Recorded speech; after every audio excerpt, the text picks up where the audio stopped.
Nah, disinilah pentingnya kita meningkatkan martabat nafsu kita. Kenapa? Karena nafsu kita ini ada tujuh tingkatan. Ada nafsu amarah, ada nafsu lawamah, ada nafsu mulhamah, ada nafsu mutmainnah, ada radiyah, mardiyah, kamaliyah. Jadi 7 tingkatan nafsu. Nah, jadi yang diuji kita apa? Kemampuan kita untuk meningkatkan martabat nafsu itu. Sebab masing-masing tingkatan nafsu itu punya keinginan yang berbeda. Nah, keinginan itulah hawa. Di tingkat amarah itu keinginannya beda. Jadi keinginan nafsu di tingkat amarah itu selalu jelek. Ya, tidak mau ibadah, kerjanya maling, membuli orang, nyalah-nyalahin orang terus.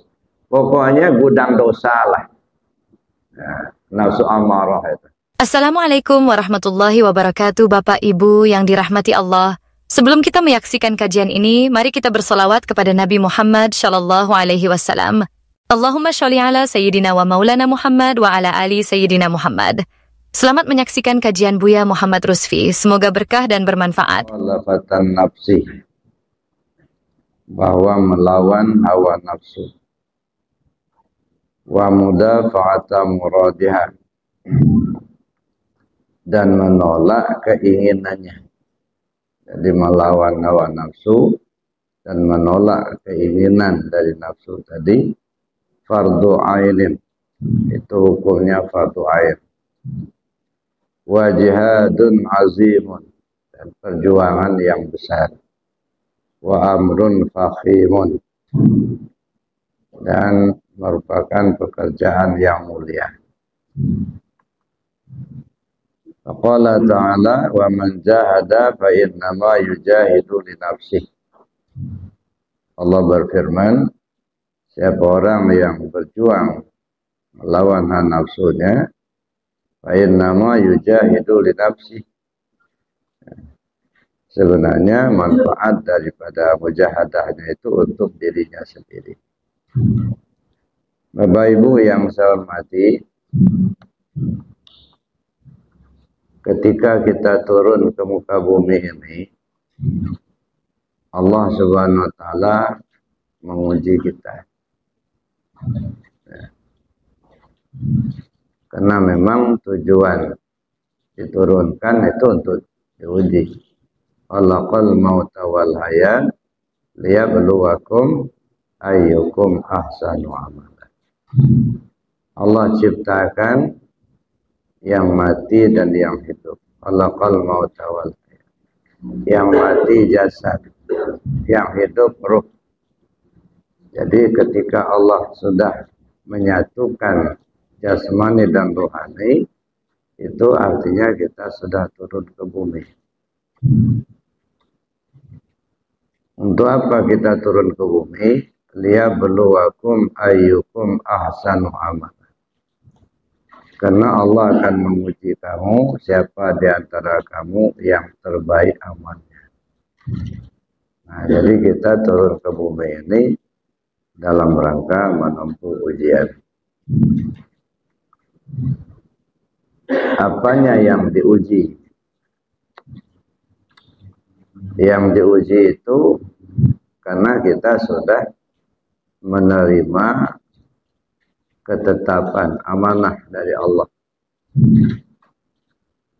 Ketika Allah menawarkan dulu kepada para makhluk bumi langit, para malaikat, inna aradna al-amanata 'ala samawati wal ardh. Saya ingin sampaikan, ingin serahkan sebuah amanah penting. Siapa di antara kalian yang sanggup menerima? Bumi pun menolak, langit pun menolak, malaikat pun menolak. Wa hamalahal insan. Maka manusia menyatakan kesanggupannya untuk menerima amanah penting itu. Nah, diserahkanlah amanah penting itu kepada makhluk yang bernama manusia. Nah, setelah manusia menerima amanah penting itu, nah disinilah Allah akan menguji kita. Apa benar manusia ini mampu ya menerima amanah, menjaganya. Adapun kewajiban kita terhadap amanah itu ada 4. Pertama, kita wajib mengenalnya, kemudian kita wajib menjaganya, yang ketiga wajib memujinya, dan yang keempat wajib mengembalikannya. Nah, jadi 4 ini tugas kita dalam mengemban amanah. Apa amanah itu? Diri rahasia. Nah, itu yang disebut amanah diri rahasia. Nah, untuk menguji amanah, untuk menguji kesetiaan sumpah dan janji manusia ini, maka Allah menugaskan iblis. Jadi iblis itu sebagai alat, sebagai penguji, personal penguji. Walaupun dalam skenario awalnya, ya, Allah perintahkan kepada para malaikat dan iblis untuk sujud kepada Adam. Fasajadu illa iblis, maka para malaikat bersujud kecuali iblis. Aba wastakbara wa kana minal kafirin. Dia enggan, dia menolak, dan dia termasuk durhaka atau ingkar kepada Allah. Nah, atas keingkarannya itulah maka Allah menghukum dia menjadi penghuni neraka buat selamanya. Kita sudah turun, tidak mungkin bisa ditolak lagi. Maka satu yang iblis usulkan, ya, qala fa bima awaitani la aqudanna lahum siratakal mustaqim tsumma la atiyannahum min bayni aydihim wa min khalfihim wa an aymanihim wa an shama'ilihim fala tajidu aktsarahum syakirin. Ya Allah, karena Engkau telah mengutuk saya, kata iblis, maka saya akan duduk di tengah jalanmu yang lurus itu. Saya akan goda Adam itu sampai ke anak cucunya hingga hari kiamat. Saya akan goda mereka dari depan, dari belakang, dari kanan, dari kiri. Pada akhirnya hanya sedikit yang selamat. Ya. Jadi iblis sudah berjanji betul untuk menggoda manusia. Karena dia sudah mendapat hukuman dari Allah, maka dia berjanji, ya, akan menggoda manusia. Jadi iblis itu sebagai alat, sebagai personal penggoda. Nah, itu sebenarnya ya memang Allah sudah punya ketetapan seperti itu. Walaupun awal mulanya skenarionya iblisnya nolak dulu. Disuruh sujud kepada Adam, dia nolak. Kalau dia nggak nolak kan nggak dihukum. Nah, setelah dia menolak, lalu kemudian turun hukuman. Setelah turun hukuman, maka timbul permintaan. Ya, iblis minta izin sama Allah untuk menggoda Adam. Lalu diizinkan oleh Allah iblis untuk menggoda. Jadi iblis ini Bapak Ibu ya, di satu sisi lawan, di sisi lain kawan, ya, kawan bermain. So ibarat orang main bola, ya, kesebelasan Lampung main dengan kesebelasan Jakarta. Satu kali Lampung memasukkan bola ke gawang Jakarta, sedangkan Jakarta tidak memasukkan bola ke gawang Lampung, maka yang menang Lampung. Kenapa menang? Cuman hanya sekali masukkan bola ke gawang, tapi menang. Ya karena ada lawan. Coba kalau nggak ada lawan, pagi-pagi ya, lari-lari ke lapangan bola kaki, masukkan bola ke gawang 100 kali, nggak ada lawan, nggak menang, nggak, karena nggak ada lawan. Cuman sekali masukkan bola ke gawang lawan, dinyatakan menang karena ada lawan. Nah, begitulah kita ini. Ya. Jadi iblis itu lawan bermain. Jadi cuman masalahnya kita ini kalah terus. Nah, iya. Dan iblis juga licik juga. Dia ngajak bermain, tapi dia nggak kelihatan. Dia ngelihat kita nggak ngelihat dia. Nah, jadi itu. Jadi iblis itu sebenarnya sudah menjadi ketetapan Allah untuk menggoda manusia. Nah, kalau kita lihat dari kronologisnya, ya, sebenarnya kenapa iblis itu kok dihukum demikian rupa, ya, sampai menjadi penghuni neraka buat selamanya.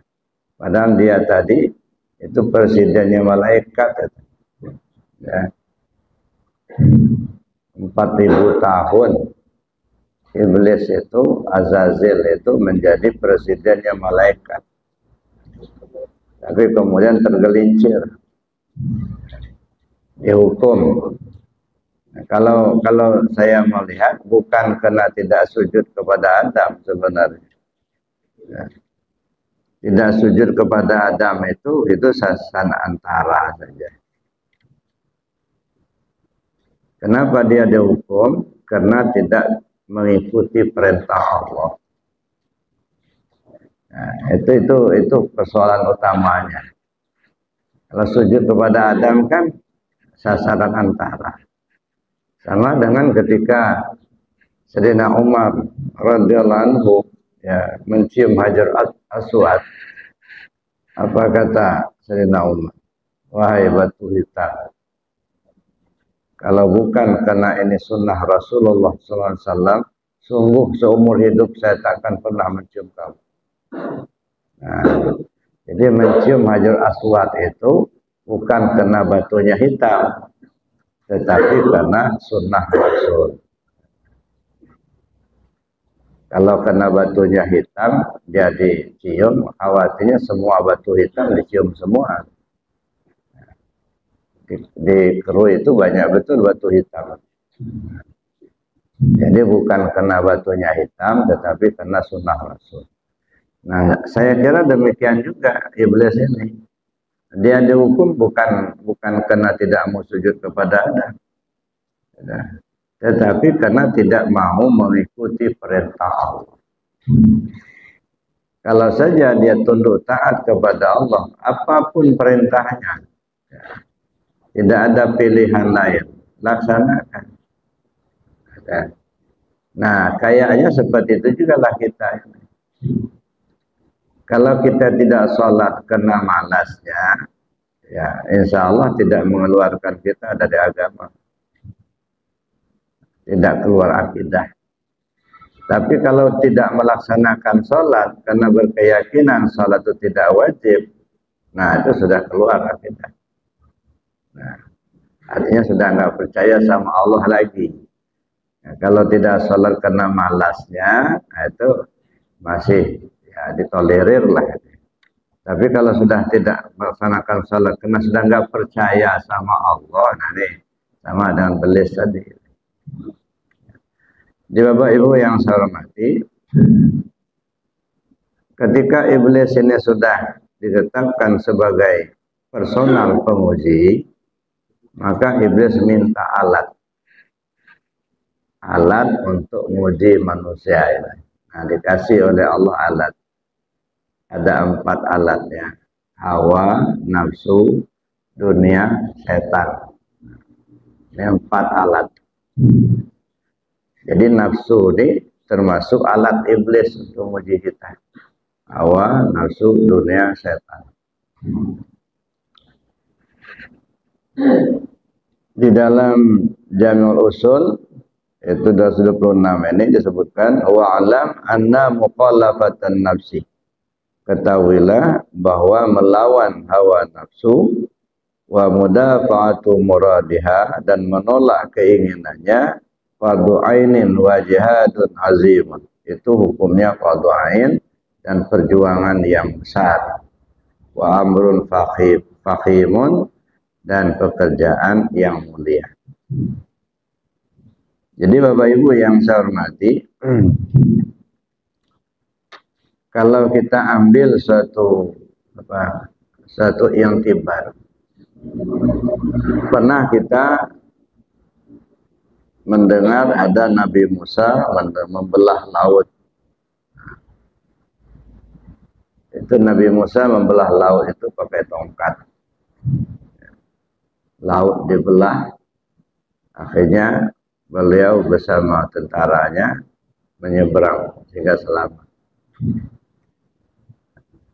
Kisah ini sebenarnya sangat menarik untuk kita kaji. Apa sih maksudnya Nabi Musa membelah laut sehingga dia selamat, dan kenapa dia membelah laut itu? Bapak Ibu yang saya hormati, posisi Nabi Musa bersama tentaranya itu posisi terjepit. Ya. Di belakang ada tentara Fir'aun yang akan membunuh. Di depan ada lautan luas dan dalam. Di kiri jurang, di kanan jurang. Jadi artinya posisi kejepit. Bertahan, sebentar lagi tentara akan datang membunuh. Lari ke depan, mencebur masuk laut. Ke kiri, ke kanan ada jurang. Nah, jadi kejepit. Posisi kemanapun dia mesti akan celaka. Dalam posisi terjepit itulah maka Allah perintahkan untuk memukulkan tongkatnya ke laut, sehingga laut menjadi belah. Setelah laut belah menjadi jalan, lewatlah Nabi Musa bersama pengikutnya sampai di seberang, menerusi jalan itu. Ya, jadi laut itu ya tidak sampai ke bertemu. Setelah Nabi Musa sampai di seberang bersama pengikutnya, Fir'aun mengejar, dikejar sama Fir'aun bersama tentara. Jadi Fir'aun bersama tentaranya itu sudah berada di tengah-tengah laut itu, artinya ke depan belum nyampai, ke belakang sudah jauh. Nah, disitulah laut menyatu kembali, sehingga tenggelamlah Nabi Musa bersama pengikutnya. Maka Nabi Musa ya meninggalnya, matinya itu di laut, di telan laut. Kalau kita lihat cerita itu kan sepertinya mengisahkan atau memberi petunjuk kepada kita selaku hamba Allah. Nah, begitulah kondisi kita manusia ini. Tidak ubahnya seperti Nabi Musa. Di depan laut, mana laut? Dunia ini lautan. Dunia bahrun amik. Dunia itu lautan yang dalam. Kita berada di tepi laut. Alangkah banyaknya manusia yang sudah tenggelam di lautan dunia ini. Ya. Tidak tahu arah hidup, kemana arah hidup ini. Ya. Tenggelam di lautan dunia. Di belakang tentara yang akan membunuh. Siapa? Iblis. Iblis selalu berupaya menggoda kita manusia. Ibarat tentara Fir'aun tadi yang akan membunuh. Di kiri jurang, di kanan jurang. Hawa dan nafsu. Betapa banyak manusia yang terbunuh oleh iblis. Terbunuh di sini bukan terbunuh fisiknya, tidak melaksanakan perintah Allah, digoda oleh iblis. Ya. Apalagi kalau subuh ini kelihatan betul banyak yang terbunuh. Ya. Enggak seberapa yang masih hidup datang ke masjid. Di kiri jurang, di kanan jurang. Di kiri jurang hawa dan nafsu. Dalam posisi seperti itu, Nabi Musa alaihissalam diperintahkan Allah pukulkan tongkat ke laut. Nah pertanyaannya, kalau kita ambil i'tibar ini, mana tongkat? Tongkat itu alat untuk berdiri. Ibarat orang tua, kalau dia tidak pakai tongkat, nggak bisa berdiri. Maka alat untuk berdiri. Dalam konteks ini, apa yang harus berdiri? Yang harus berdiri tauhid. Karena itu pokok. Tauhid harus berdiri tegak. Mana alatnya? Kalimat tauhid. La ilaha illallah. Itulah tongkatnya Nabi Musa. Ya. Lalu pukulkan tongkat ke laut. Sehingga laut menjadi belah. Artinya apa? Amalkan, pahami. Belahlah lautan dunia ini dengan kalimat tauhid. Artinya silahkan bekerja di atas dunia ini di lini manapun kita berada. Ini membelah lautan dunia. Mau jadi pejabat silakan, menjadi petani silakan, menjadi pedagang silakan. Asal ada tauhidnya. Pejabat yang ingat hati ke Allah, insya Allah selamat, tidak akan jadi koruptor. Pedagang yang ingat hati ke Allah, insya Allah dia jujur.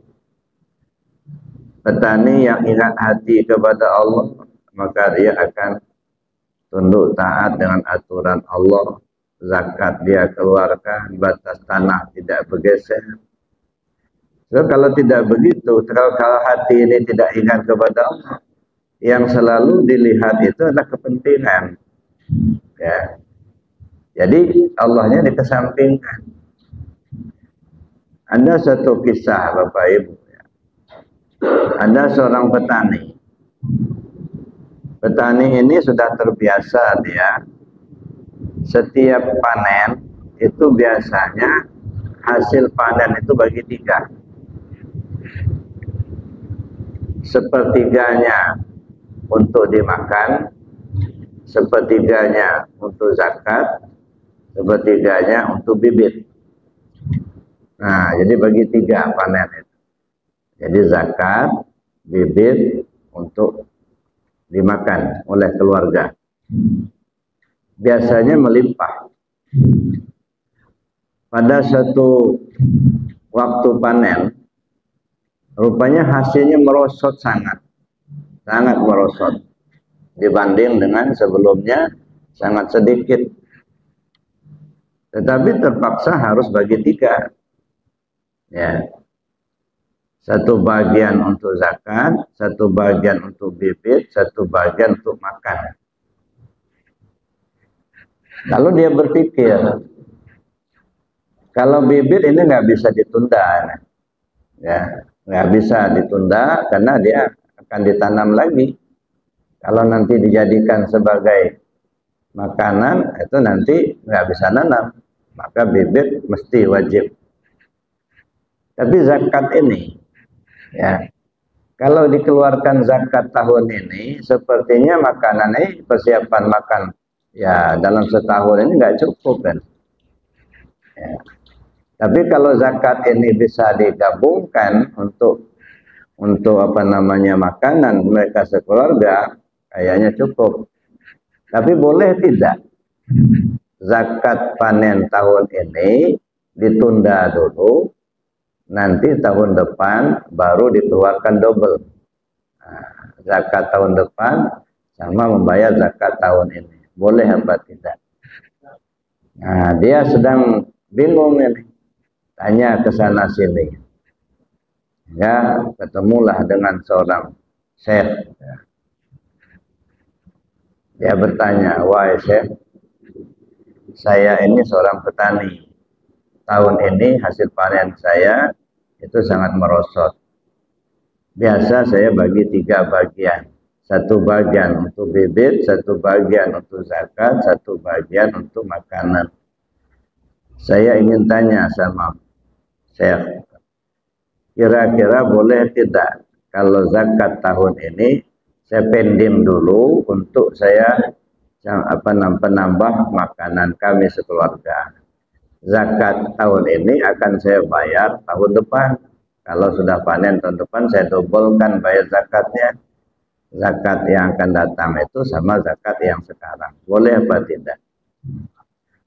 Lalu kemudian seorang syekh itu tidak menjawab. Dia hanya bercerita. Itu tidak jauh dari tempat ini. Katanya ada seorang ibu mengasuh anak yatim.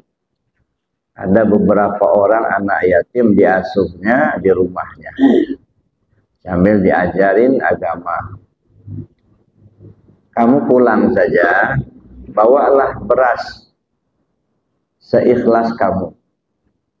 Apa 5 kilo, apa 10 kilo, terserah. Bawa beras itu, serahkan sama ibu yang mengasuh anak yatim itu. Ya, untuk tambahan makanan mereka. Nanti kamu akan dapat jawaban darinya. Itu kata kiai tadi. Pulanglah si petani ini. Sampai di rumah dia siapkan beras 10 kilo. Nah, dibawanya di panggulnya jalan kaki menuju rumah ibu yang mengasuh anak yatim itu. Sampai di situ tengah malam. Udah jam 12. Ya. Diketok pintu. Ya. Tidak dibuka pintu tapi ditanya, siapa di luar? Saya, seorang petani. Ada perlu apa? Kata si ibu. Saya ingin memberi bantuan untuk ibu. Bantuan berupa apa? Beras untuk makanan anak-anak besok. Maaf Pak, anak-anak saya sudah tidur semua. Mereka sudah makan. Mereka tidak penting beras. Ya, ya untuk besok, kata si petani ini. Astagfirullah, kata si ibu. Apa Bapak tahu anak saya masih hidup besok? Ya. Kalau untuk makanan mereka besok, apa Bapak tahu mereka semua masih hidup besok? Nah, mulai terperangahlah dia. Nah, saya titipkan saja sama ibu. Saya nggak berani Pak, katanya. Bawa aja pulang lagi. Nggak usah mikirin anak saya. Anak saya sudah makan semua. Mereka sudah tidur. Untuk makanan besok, biarlah Allah yang memikirkannya. Allah yang menentukannya. Nggak usah Bapak. Bapak saya nggak tahu, kata Bapak masih hidup, udah mati mereka. Nah, bawa pulang aja beras itu. Nah, akhirnya dibawalah beras itu pulang kembali.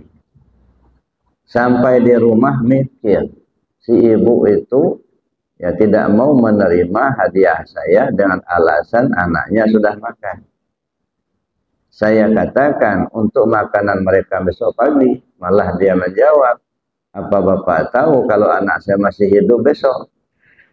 Oh kalau begitu, kata dia dalam hatinya, zakat tahun ini harus saya keluarkan juga. Sebab saya sendiri nggak tahu apa tahun depan saya masih hidup atau mati. Nah, kan? Akhirnya dikeluarkanlah zakat. Nah, itulah jawabannya. Ya. Dikeluarkan zakatnya tahun itu. Ya. Kemudian bibit pun disiapkan. Kemudian satu bahagian untuk konsumsi. Dalalahnya, alhamdulillah. Ya. Ya, konsumsi walaupun hasil panennya berkurang ya, dibanding dengan tahun sebelumnya, tapi mencukupi, ya, mencukupi dari hasil panen tahun itu. Jadi tidak berkurang. Nah itu Bapak Ibu yang saya hormati. Ya, kalau kita perhatikan, ya kembali kita kepada pokok persoalan tadi. Nah, yang kadang-kadang kita mengikuti hawa nafsu kita. Yang saya katakan tadi, tidak ubahnya kita ini seperti ya Nabi Musa membelah lautan itu. Kita inilah sebenarnya, maka Al-Quran itu sebagai petunjuk. Ya. Silakan kita jalani kehidupan di atas dunia ini, tapi jangan lupa harus berdiri di poros ketuhanan. Ya, belahlah lautan dunia ini dengan tongkat alat untuk berdiri. Yang berdiri tauhid, alatnya kalimat tauhid, la ilaha illallah. Nah, itu Bapak Ibu yang saya hormati. Ya. Lalu kemudian, ya, iblis itu ditugaskan oleh Allah untuk menggoda manusia ini, yang alatnya tadi hawa, nafsu, dunia, setan. Yang kata kita hawa pantang kelintasan, nafsu pantang kerendahan. Alangkah banyak manusia yang tenggelam di lautan dunia karena hawa nafsunya sendiri. Ya. Karena hawa nafsunya, maka segalanya lupa. Ya, lupa kepada Allah. Yang dikejar hanya dunia saja. Ya, hawa dan nafsu. Nah, disinilah pentingnya kita meningkatkan martabat nafsu kita. Kenapa? Karena nafsu kita ini ada tujuh tingkatan. Ada nafsu amarah, ada nafsu lawamah, ada nafsu mulhamah, ada nafsu mutmainnah, ada radiyah, mardiyah, kamaliyah. Jadi 7 tingkatan nafsu. Nah, jadi yang diuji kita apa? Kemampuan kita untuk meningkatkan martabat nafsu itu. Sebab masing-masing tingkatan nafsu itu punya keinginan yang berbeda. Nah, keinginan itulah hawa. Di tingkat amarah itu keinginannya beda. Jadi keinginan nafsu di tingkat amarah itu selalu jelek. Ya. Tidak mau ibadah, kerjanya maling, membuli orang, nyalahin orang terus. Pokoknya gudang dosa lah. Ya, nafsu amarah itu. Maka perlu kita tingkatkan kelasnya supaya agak terdidik dikit lah. Jadi terpelajar nafsunya. Nah, dengan kita melaksanakan riyadhah, dengan kita melaksanakan zikir, dengan kita pahamin kajian ketuhanan, sedikit demi sedikit meningkat. Nah, dari amarah kepada lawamah. Nah, kalau sudah lawamah, ini keinginannya beda lagi. Ya. Kalau lawamah itu sudah ada kebaikan, tapi tidak bisa bertahan atau belum bisa bertahan. Ya, rajin sholatnya satu waktu. Kadang-kadang timbul kemalasan, nggak sholat lagi. Kadang-kadang kepingin rajin bersedekah, tapi kadang-kadang juga nggak mau bersedekah. Jadi kebaikannya sudah ada, tapi tidak bisa bertahan. Nah, ini di kelas lawamah. Nah, jadi keinginannya agak berbeda dengan amarah. Lalu kita tingkatkan lagi dengan kita mengkaji ilmu ketuhanan. Lalu kemudian kita berzikir, banyak ibadah, banyak riyadhah, banyak latihan, ujian. Baik ujian yang diberi Allah secara langsung maupun secara tidak langsung. Ya. Akhirnya meningkat menjadi mulhamah. Kalau sudah mulhamah, ini tingkat ketiga, itu sudah ada pembimbing. Ya. Sudah ada malaikat khusus yang ditugaskan oleh Allah untuk membimbing. Begitu ada kemauan dia mau melaksanakan kejahatan, nah, ditegur, jangan. Bimbingan itu berupa alarm. Ada pikiran kita, jangan-jangan gimana kalau begini, gimana kalau begini. Rasa takut timbul. Akhirnya nggak jadi. Kadang-kadang bimbingan itu ya berupa alam. Misalnya ada orang yang kepingin betul untuk malin. Tiba-tiba hujan lebat. Nah, nggak jadi berangkat. Jadi ada ya malaikat khusus yang ditugaskan Allah untuk membimbing. Ya, sehingga di dalam dirinya seolah terdapat alarm. Ketika dia akan melakukan perbuatan jahat, alarmnya bunyi. Nah, sehingga nggak jadi. Nah, keinginan juga berbeda. Nah, dengan kita meningkatkan zikir, ya, kita tekuni ibadah, lalu kita kaji ilmu ketuhanan lebih dalam lagi, sehingga meningkatlah kelasnya menjadi mutmainnah. Nah, kalau sudah mutmainnah, ini sudah timbul ketenangan. Ya, ada masalah, tenang. Sehingga orang lain melihatnya tenang terus, kayak nggak ada masalah itu. Nah, timbul ketenangan jiwa. Ya. Nah, Bapak Ibu yang saya hormati, nah ini tingkat ketenangan ini sudah mulai. Kalau sebagian orang ya mengatakan ini pintu kewalian. Nah, sudah mulai ada ketenangan. Ala bizikrillah tatma'innul qulub. Bahkan ini ditengarai sebagai terminal. Nah, sebagai terminal yang dari atas turun ke mutmainnah. Yang dari bawah ya sampai ke mutmainnah sebelum dia lanjut. Nah, ini terminal. Makanya yang ada di mutmainnah itu yang diseru oleh Allah, ya ayyatuhan nafsul mutmainnah irji'i ila rabbiki radiyatan mardiyah fadkhuli fi ibadi wadkhuli jannati. Jadi sudah ada ketenangan. Wahai jiwa yang tenang, kembalilah kau ke Tuhan. Ya. Nah, ketika kita kembali kepada Allah, irji ila rabbiki radiyatan mardiyah fadkhuli fi ibadi, masuklah kamu ke dalam komunitas hamba-hambaku.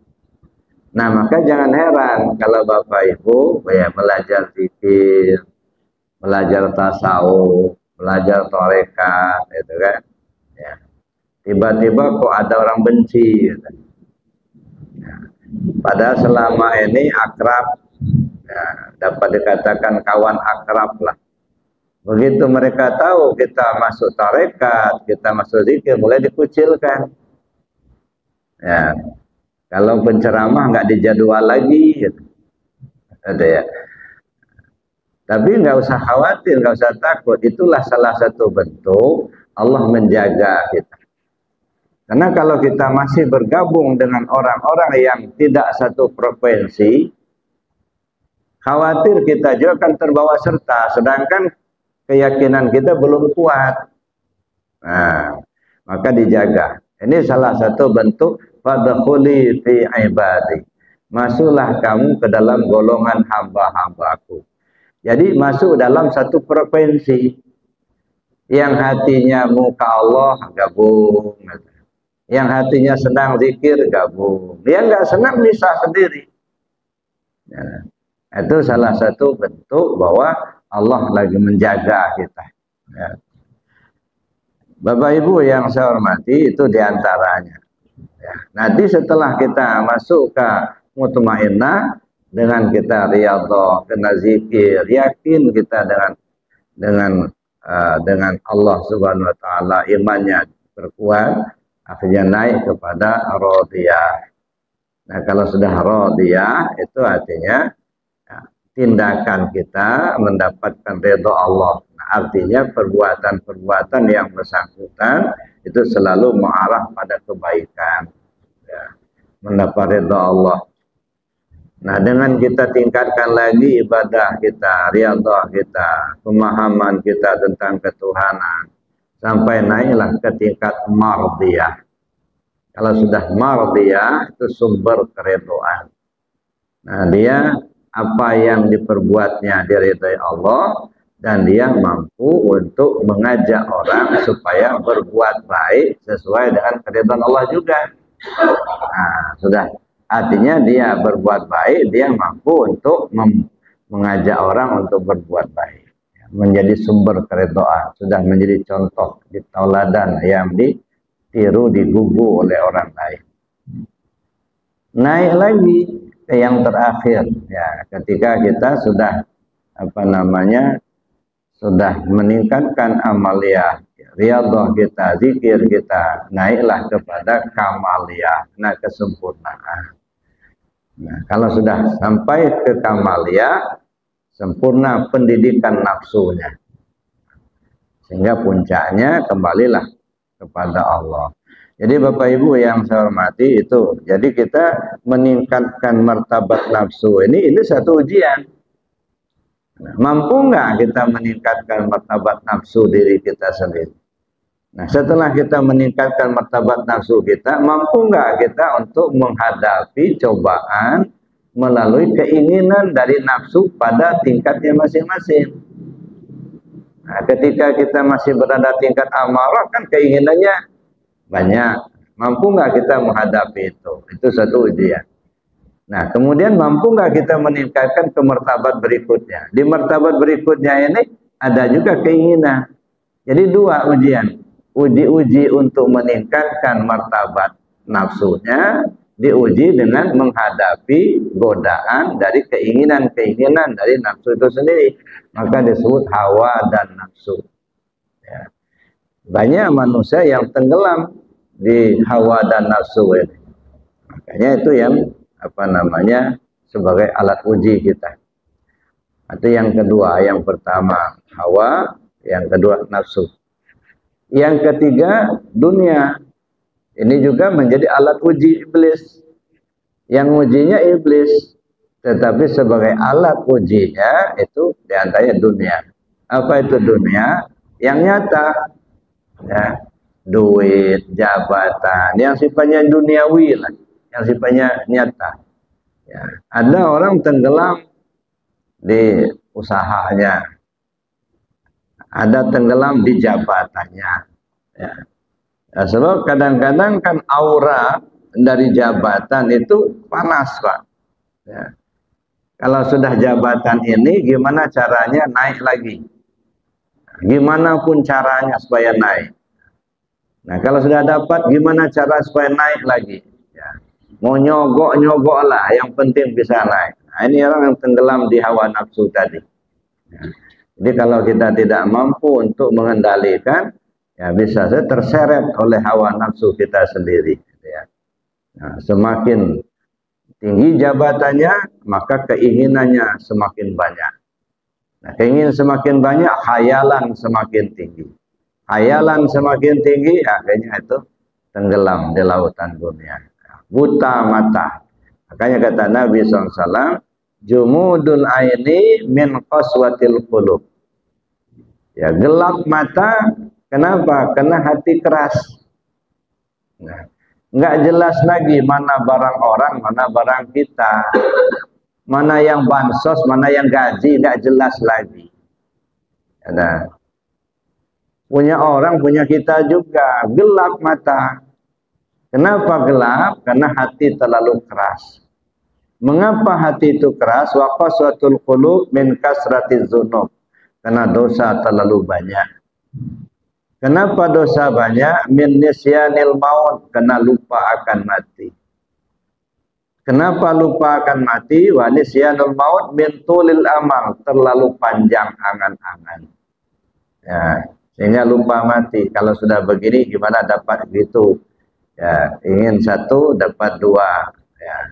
Sudah dapat dua kepingin tiga. Begitulah kata Nabi, manusia ini kalau dikasih satu lembah daripada emas, dia akan minta lembah yang kedua. Dikasih yang kedua, minta yang ketiga. Begitulah seterusnya hatta zurtumul maqabir, sampai dibenamkan di liang kubur. Jadi Bapak Ibu yang saya hormati, itulah tenggelam di lautan dunia dan diseret oleh hawa nafsu kita sendiri. Nauzubillah. Ya. Nah, kenapa orang lupa akan mati? Ya, karena panjang angan-angan. Kenapa panjang angan-angan? Wa tulul amal min hubbid dunia. Panjang angan-angan terlalu cinta sama dunia. Ya, wa hubbud dunya ra'su kulli khati'ah. Cinta dunia pangkal semua kejahatan. Cobalah perhatikan, kejahatan apapun yang terjadi itu berawal daripada hubbud dunia. Ya, ada yang pecah keluarga karena hubbud dunia. Ya, mungkin kena warisan, mungkin kena bagian nggak dapat. Akhirnya pecah. Ada yang berantem satu orang dengan satu orang yang lain karena hubud dunia. Gara-gara hutang nggak dibayar misalnya. Ya. Begitu juga berperang antar negara, hubud dunia. Jadi semuanya itu adalah berpangkal dari hubud dunia tadi. Itu dikendalikan oleh iblis tadi. Jadi Bapak Ibu yang saya hormati, itu alat iblis dunia. Nah yang terakhir alatnya itu setan. Nah, saya nggak tahu Bapak Ibu sudah pernah ketemu setan belum? Nah, setan itu apa? Kalau setan itu futua, bujuk rayu. Maka setan itu tidak punya personal khusus. Kalau malaikat ada personnya, manusia ada personalnya. Iblis ada personalnya, jin ada personalnya. Tapi kalau setan nggak ada personalnya, nggak ada personal khusus. Ya, wala tatabi'u khutuwatis syaitan. Bujuk rayu. Ya. Nah, yang bujuk rayu itu bisa berupa duit, bisa berupa jabatan, bisa berupa manusia, itu ya. Itu makanya setan itu bisa bentuk manusia. Ya. Apa saja yang membawa kita durhaka kepada Allah itu setan. Ya. Walaupun dia misalnya ya manusia. Misalnya begini, ada suami istri ya ngobrol dari pagi sampai sore, ada sampai zuhur pun tinggal, sholat pun tinggal, asar pun enggak. Nah, saking asiknya ngobrol. Itu namanya iblis tapolan. Nah, jadi suami setannya istri, istri setannya suami. Sama-sama setan. Ya. Jadi setan itu artinya bujuk rayu. Jadi Bapak Ibu yang saya hormati, iblis ini sangat licik. Nah, di samping dia menggunakan alat-alat itu untuk menggoda manusia ini, dia tidak pernah putus asa. Ya. Bapak mau ikut pengajian subuh ya? Oh iya, jangan Pak, kan ngantuk. Enggak, saya mesti ikut juga. Ada digoda terus nggak bisa digoda, ya udah ikut Pak, jangan sampai nggak ikut. Apa dilepas? Enggak, diiringkan. Dikirim sama iblis. Ya, ya Pak, karena dia sudah frustasi, sudah nggak bisa lagi mengajak untuk ditinggalkan. Ini saya kuat betul mau ngaji ini. Pokoknya harus berangkat. Udah berangkat aja. Tapi diiringkan, tidak dilepas. Itu sudah selesai, Bapak duduk aja di sini, kata iblis. Bapak kan sudah agak lanjut usia, tempat nyandar. Itu artinya enggak dilepas.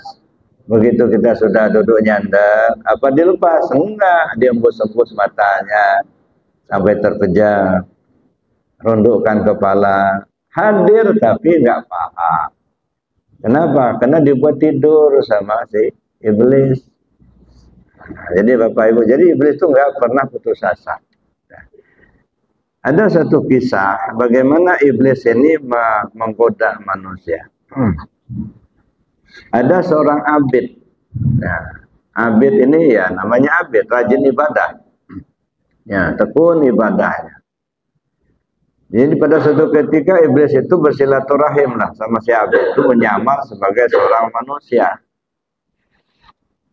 Lalu kemudian ditunggunya si abid ini. Ya. Nah, dia juga pakai jubah. Iblis tadi menyamar sebagai manusia, pakai jubah, pakai igal. Duduk dia. Nah, dekat si abid itu lagi zikir. Yang namanya manusia, ya ada saatnya dia kelaparan, makan. Ada saatnya ngantuk, istirahat, tidur. Nah, si iblis enggak. Ya, duduk aja terus di situ. Kayak zikir terus ya.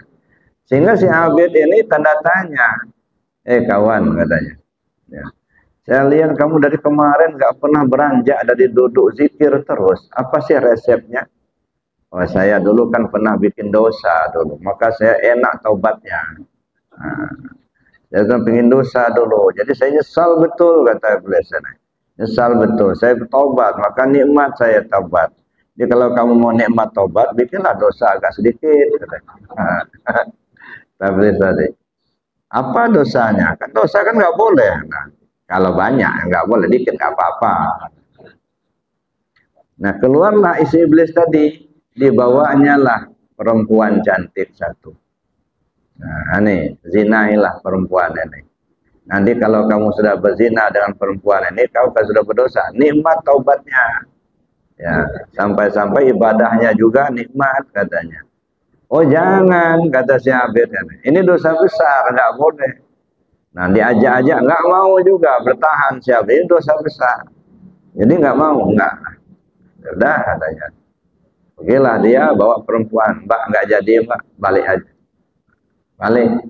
Besoknya datang lagi si iblis tadi. Bawa bayi, anak kecil dibawanya pisau. Digendong bayi sama disodorkan pisau. Pak Abid, ini bunuh aja anak kecil ini. Biar enak taubatnya. Oh jangan. Ini kan dosa besar ini. Membunuh orang nggak boleh, kata si Abid. Jadi nggak mau, nggak jadi, balik lagi. Nah, sudah itu datanglah si iblis tadi. Begitu datang dia seperti orang, ya apa namanya, frustasi, menung aja. Kenapa kau menung terus, kata si Abid. Saya bingung katanya. Apa yang bisa kamu buat supaya kamu nikmat ibadahnya? Ini yang saya pikirin. Saya kan setia kawan. Gini aja kata si iblis tadi. Kita istirahat dulu. Kita cari minuman dulu, ngopi dulu kita. Nah, mulai keluar, ngopi, cari warung. Nah, iblis lah yang nuntunnya itu. Ketemulah warung. Sudah warung, pesanlah minuman keras. Nggak boleh, kata si Abid. Minuman keras dosa. Kalau banyak, kalau dikit nggak apa-apa. Nah coba seteguk aja, nggak usah banyak-banyak. Yang penting kamu sudah ada dosa, sehingga kamu bisa nikmat taubatnya. Kayak masuk akal pula sama si Abid ini. Diminumnya lah satu teguk minuman keras. Dasar nggak pernah minum, puyeng, muter. Nah begitu dia sudah mabuk, iblis masuk. Ya. Ternyata yang punya kedai itu mbak yang dibawa tadi. Yang dibawa kemarin ada perempuan cantik, punya anak kecil. Anak itulah yang dibawa mau dibunuh. Ya dah. Nah begitu dia sudah mabuk, iblis masuk. Pak, itu anak itu akan jadi saksi itu nanti. Ya dah. Ya. Nah, akhirnya dizina dulu ibunya. Ya. Jadi ibu itu yang perempuan itu digoda iblis, dizinainya si perempuan itu. Sudah dizina, anak kecil kan di sampingnya, digoda lagi sama iblis. Pak, kamu sudah menzinai ibunya. Anaknya tahu. Nanti kalau dia besar nuntut dia nanti. Nah, daripada kamu dibunuhnya nanti, lebih baik kau bunuh dulu dia. Dibunuhnya anak kecil itu. Sudah menzinai ibunya, kemudian dia bunuh anak kecil itu, ditinggal sama iblis, lapor kepada polisi. Datang polisi menciduk si Abid tadi. Akhirnya dihukumlah dia. Begitu dia dihukum, ya sampai akhirnya di hukuman itu mau meninggal. Gitu. Begitu dia sudah ngap-ngapan mau meninggal, mau mati, menghadaplah iblis tadi. Nggak ada yang bantu kamu selain saya. Mau saya bantu kamu? Ya katanya. Ngangguk dia mati. Betulan sama iblis jadinya. Nah jadi itu Bapak Ibu yang saya hormati, hati-hati. Jadi iblis itu sangat licik sekali. Jadi oleh karena itu, walaupun terasa kita sudah rajin ibadah, belum tentu kita aman dari godaan iblis. Ya. Bagaimana cara supaya agak aman kita digoda iblis? Berlindunglah kepada Allah. Ya, ibarat kita ada orang gila bawa senapan, terototnya semua orang yang ketemu ditembaknya. Gimana supaya tidak kena pelurunya? Nah, gimana caranya supaya nggak kena peluru? Ini ada orang gila nih, masuk masjid ditembaknya semua. Gimana cara supaya tidak kena peluru? Berdiri di pangkal bedil. Ya, kalau kita berdiri di ujung bedil, walaupun tiarap nyumput dikejarnya, ditembaknya itu. Ya dah. Kenapa? Karena kita berada di ujung bedil. Nah, supaya tidak kena pelurunya, berdiri di pangkal bedil. Ya, peluklah si orang yang nembak itu tadi. Terototlah keluar peluru semua, nggak bakal kena nggak? Nah, artinya berlindung kepada Allah itu bukan mengucap auzubillahi minasyaitonirrajim. Kembali ke Allah. So iblis itu tidak pernah takut dengan manusia. Iblis itu hanya takutnya ke Allah saja. Nah kalau manusianya ini dekat dengan Allah, maka iblisnya menjauh. Nah menjauhnya iblis tidak takut sama Allah. Tapi kalau manusianya jauh dari Allah, nah iblisnya yang mendekat. Jadi kalau kita dekat dengan Allah, maka iblis yang menjauh. Kalau kita jauh dari Allah, maka iblis yang mendekat. Maka itu kembalilah kita kepada Allah supaya kita bisa selamat. Jadi Bapak Ibu yang saya hormati, nah itulah godaan iblis ini sangat besar dan alat-alatnya cukup hawa, nafsu, dunia dan setan. Tapi perjuangan melawan hawa nafsu merupakan perjuangan yang mulia. Oleh karena itu Bapak Ibu yang saya hormati, kita mudah-mudahan kita mendapat perlindungan daripada Allah Subhanahu wa taala. Amin Allahumma amin. Ya, saya kira demikian untuk materinya. Mungkin bisa kita kembangkan dalam diskusi.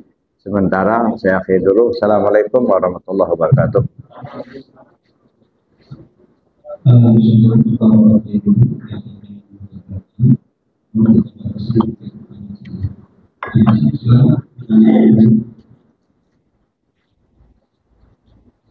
Ada.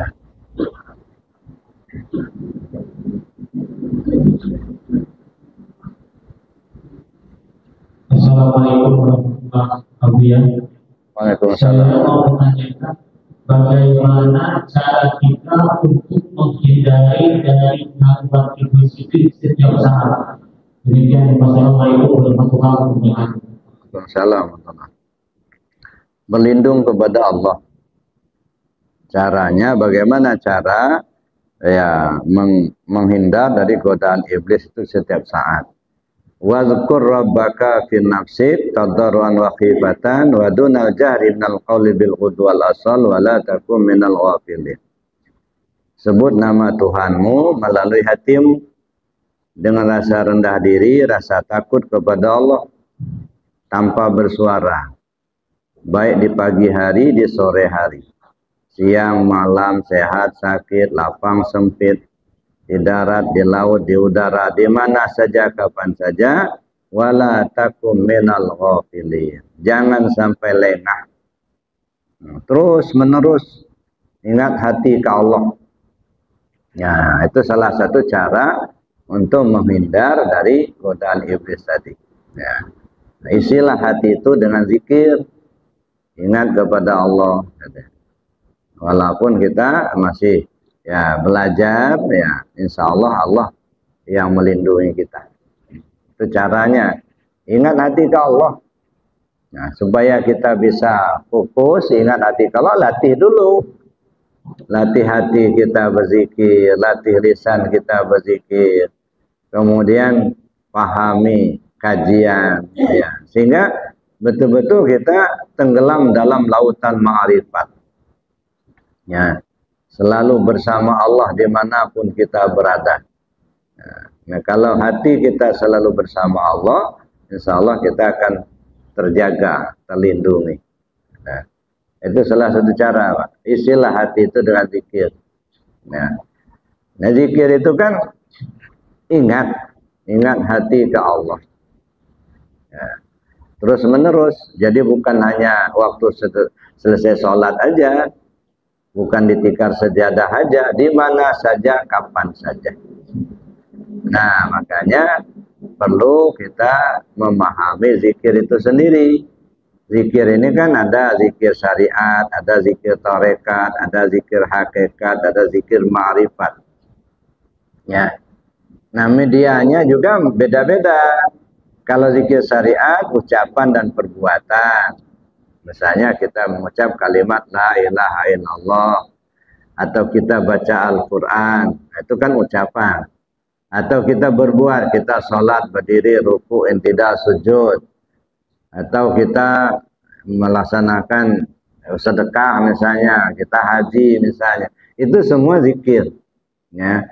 Jadi semua perkataan dan perbuatan yang diniatkan karena Allah itu zikir. Itu namanya zikir syariat. Nah, di tingkat ini yang paling afdal itu kalimat la ilaha illallah.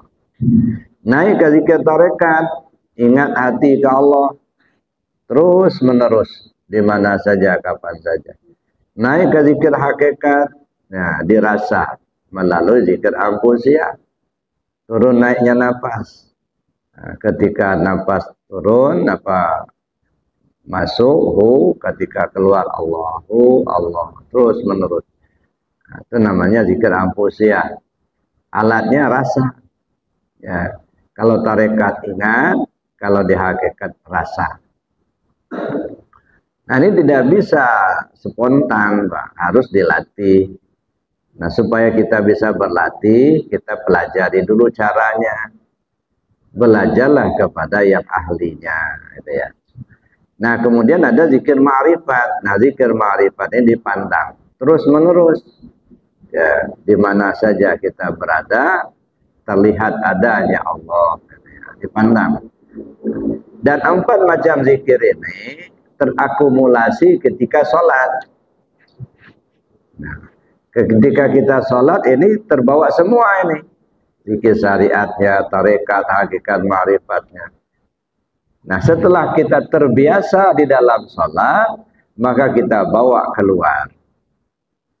Nah, jadi bagaimana situasi hati kita, ya, ketika kita dalam sholat, seperti itu juga kita ketika tidak dalam sholat. Ya, makanya apa yang kita lakukan dalam sholat itu, ya kita pakai di luar sholat. Dan saya katakan ada sholat sebelum sholat, ada sholat di dalam sholat, ada sholat sesudah sholat. Ya, kalau dalam bahasa tasawuf ini disebut sholatul daim. Ya, sholat yang berkekalan. Nah, itulah yang disebut mendirikan sholat. Kalau sudah berdiri sholat itu, ya itu sudah terus menerus. Jadi bukan mendirikan sholat itu mengerjakan sholat, itu mah pekerjaan sholat. Yang mendirikan sholat terus menerus, ya, di mana saja, kapan saja. Nah, kalau sudah mendirikan sholat, nah barulah kita tanha anil fahsai wal munkar. Ya, barulah sholat yang mampu mencegah perbuatan keji dan munkar. Kalau baru sebatas mengerjakan sholat, sangat rentan untuk mengerjakan perbuatan keji dan munkar. Karena pekerjaan itu kan baru lahirnya. Ya, hatinya belum, ruhnya belum. Ya. Sedangkan yang menggerakkan tubuh kan ruh kita. Ya. Maka kalau ruhnya sudah sholat, ya hatinya sudah ingat terus ke Allah. Ya. Jasmaninya sholat, ingat Allah, ruhnya ingat Allah, sudah kelop lah itu. Sudah. Nah, maka jasmani akan terarah kepada yang baik, karena ruhnya sudah terarah yang baik.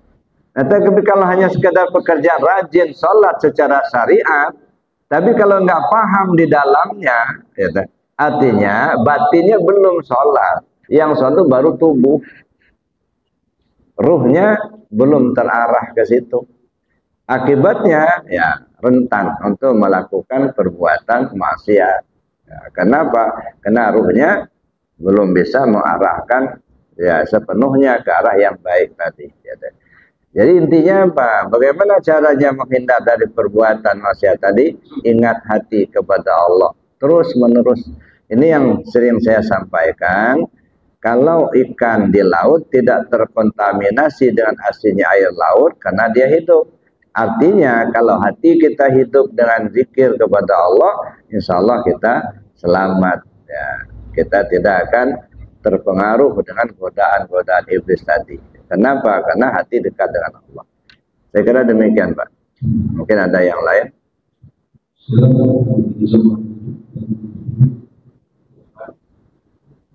Ya.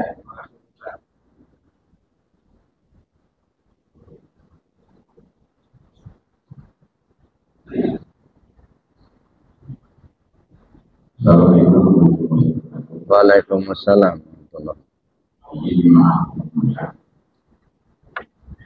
Ini terkait dengan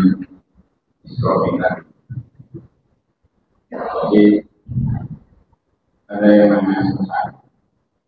Tolong dijelaskan dulu. Yang Sidratul Muntaha itu, saya setiap minggunya ke sana, saudara. Saya jelaskannya.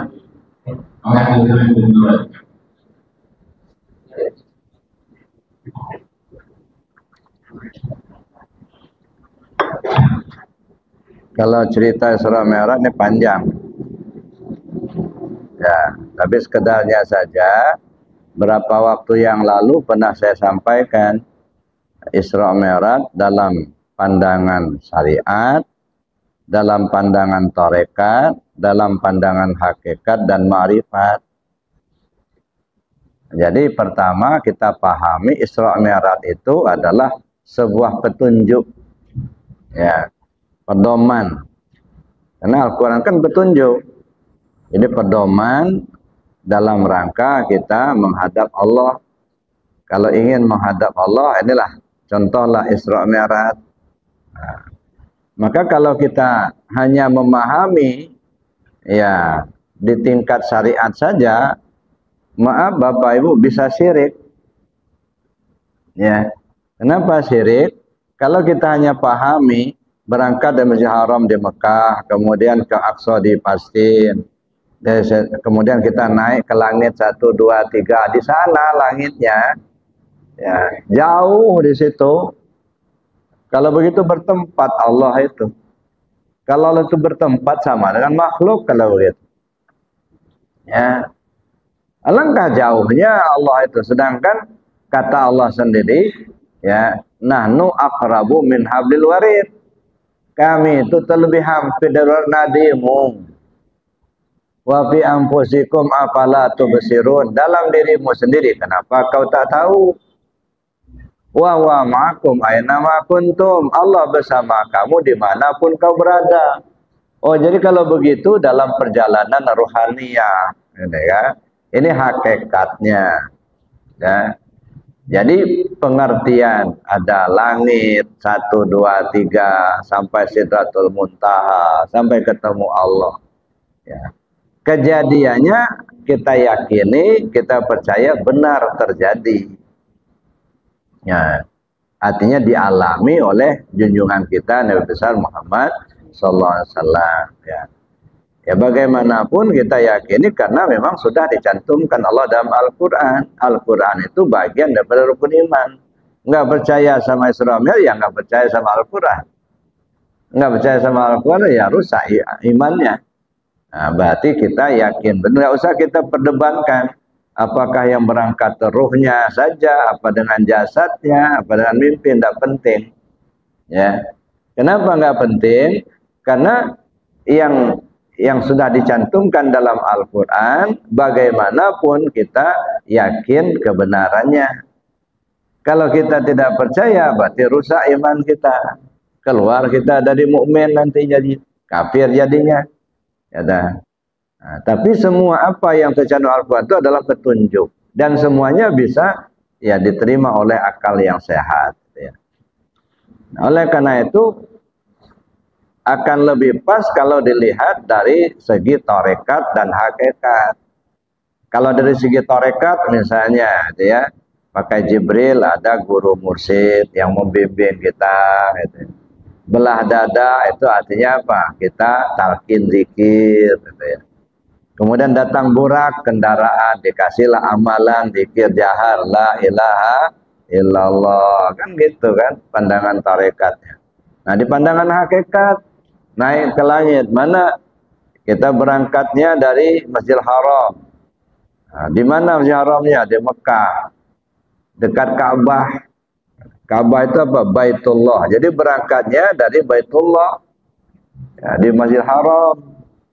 Mana Baitullah? Ini hati kita nih. Berarti kita berangkat dari niat yang ikhlas, dari hati kita sendiri, ya kan? Masjidil Haram. Masjidil Haram itu apa? Tempat sujud yang diharamkan ngaku-ngaku. Ngaku kita yang hebat, ngaku kita yang pintar, ngaku kita yang kuasa, ngaku kita berilmu. Itu diharamkan. Dari situ kita berangkat. Artinya dari hati yang ikhlas, hati yang bersih. Menuju mana? Sidratil Muntaha. Menuju ke Masjid Aqsa, tempat yang jauh, kepikiran kita sendiri. Bapak Ibu mau berangkat ngaji ke Masjid Al-Muttaqin, ya pikirin gimana cara berangkatnya, mau pakai motor, pakai mobil, pakai jalan kaki. Nah, itu kan dari hati kita bawa ke pikiran. Nah, sudah itu kita pakai kendaraan. Kendaraan itu apa? Kendaraan itu burak. Burak itu kata Nabi mukanya kayak orang, badannya kayak binatang. Nah, mana kena? Ini kendaraan nih. Tubuh kita kendaraan, bawa itu tubuh itu. Jangan hanya angan-angan, Pak. Jangan eling aja, bawa betul tubuh itu sujud sama Allah. Ya. Jangan hanya ingat aja begitu. Itu pakai kendaraan. Ini kan ibarat kendaraan. Ya. Mukanya kayak orang. Ya ini kita orang. Banyak manusia bentuknya tapi isinya binatang, Pak. Iya. Nah, itu bawa kendaraan itu ya untuk menghadap Allah. Nah, setelah sampai di Aqsa, artinya kita sudah melaksanakan itu, naiklah ke Sidratul Muntaha. Ya, mana langit 1, langit 2, langit 3 dan seterusnya. Bukankah Allah sudah berfirman dalam hadis qudsi? Banaitu fi jawfi Adam qasran wa sammaituha satran. Saya bangun sebuah istana dalam tubuh Adam yang kuberi nama As-Sudur. Ini langit pertama. Dalam sudur ada qalab. Ya, kedua, dalam qalab ada fuad. Ketiga, dalam fuad ada saqab. Keempat, dalam saqab ada luban. Kelima, dalam luban ada sir. Keenam, dalam sir ada sirusir. Ketujuh, ini langit yang ketujuh. Lewat dari situ Sidratul Muntaha. Di atas sir ada nur. Ya, nur itu Sidratul Muntaha. Apa itu Sidratul Muntaha? Apa itu nur? Kesadaran yang tinggi. Ya. Kesadaran kita terhadap Allah sampai hilang keakuan diri, bahkan kita merasa tak ada yang ada Allah. Itu ketemulah dengan Allah. Jadi ketemu Allah itu bukan ketemu kayak kita ketemu teman, enggak. Bertemu paham dengan keyakinan. Ya. Bertemu nur ma'rifat dengan nur iman. Ya. Kalau nur iman membuat kita rajin beribadah, kalau nur ma'rifat paham kita setiap apa yang kita pandang. Ya. Sehingga yang terlihat oleh dia hanya yang ada itulah, yang ada yang ada terlihat sekarang ini wujud majazi, wujud bayangan, seolah nggak ada. Yang terlihat hanya Allah gitu. Itu kesadaran yang tinggi. Itulah ketemu Allah di situ. Jadi jangan dibayangkan Allah itu duduk di langit yang ketujuh sana, di aras, duduk di kursi kejauhan, Pak. Bawa ke diri kita sendiri. Wa fi anfusikum afala tubsir. Maka kita lihat Isra Mi'raj dalam perspektif tasawuf. Nah, jadi artinya kita meningkat ketemu dengan sampai ketemu Allah, dan itu dibawa dalam sholat. Maka sholat itu ya praktek pelaksanaan Isra Mi'raj itu. Mulai dari ihram, mi'raj, munajat, tubadil. Makanya kata Nabi sallallahu alaihi wasallam, mi'rajul mu'minin. Salat itu mi'rajnya si al-mu'min, naik. Yang namanya naik itu dari bawah ke atas. Kalau kita sudah naik, berarti kita sudah di atas. Kalau kita sudah di atas, tanda kita nggak di bawah lagi, Pak. Ya, namanya sudah di atas. Betul sudah tinggal yang di bawah, kan? Ya. Kalau masih di bawah juga belum naik namanya itu. Nah, pertanyaannya yang di atas itu siapa? Yang di bawah itu siapa? Yang di bawah itu mudas namanya, yang di atas itu qadim. Dari mudas naik ke qadim.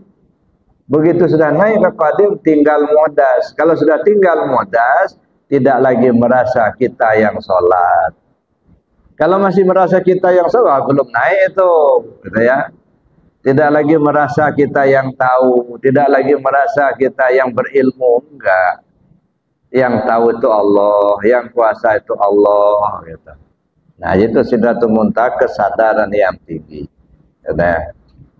Ya itu Pak, ya. Jadi Sidratul Muntaha. Ada tempat yang namanya Sidratul Muntaha.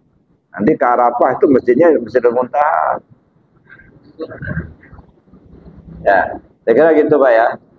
Baik, karena kita dibatasi waktu, ya kita cukup sampai di sini.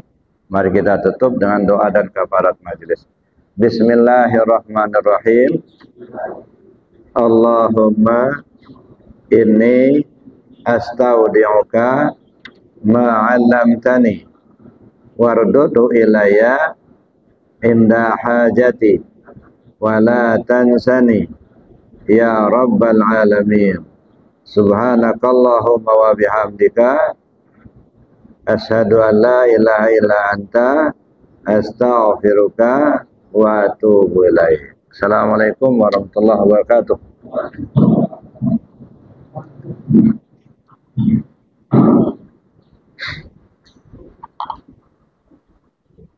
Alhamdulillahirabbil alamin. Barakallahu fikum Bapak, Ibu yang dicintai Allah. Usai sudah kajian kita kali ini bersama Abah Buya Muhammad Rusfi. Semoga apa yang disampaikan Buya tadi bisa menjadi manfaat dan menambah ilmu, iman, dan tauhid kita dalam bermakrifat kepada Allah. Terima kasih Bapak Ibu yang sudah hadir mengikuti kajian Abah Buya Muhammad Rusfi. Semoga Allah senantiasa menerangi kalbu kita dengan cahayanya, dan semoga Allah memurahkan rezeki kita, memudahkan segala urusan kita di dunia dan di akhirat kelak, dan semoga Allah menguatkan iman dan tauhid kita sampai kita mati nanti. Tak lupa kita juga mendoakan kepada Abah Buya Muhammad Rusfi. Semoga Allah panjangkan usia Abah dan diberkati usianya Abah Buya. Dan semoga Allah selalu melindungi dan merahmati Abah. Semoga Allah membalas dan melipat gandakan pahala dan kebaikan kepada Abah Buya Muhammad Rusfi atas ilmu yang bermanfaat yang Abah berikan kepada kita semua. Amin Allahumma amin. Allahumma sholli ala Sayyidina Muhammad wa ala ali Muhammad. Sampai jumpa pada kajian berikutnya. Saya Latifah mohon diri dan mohon maaf jika ada kesalahan dan kekirangan. Wassalamualaikum warahmatullahi wabarakatuh.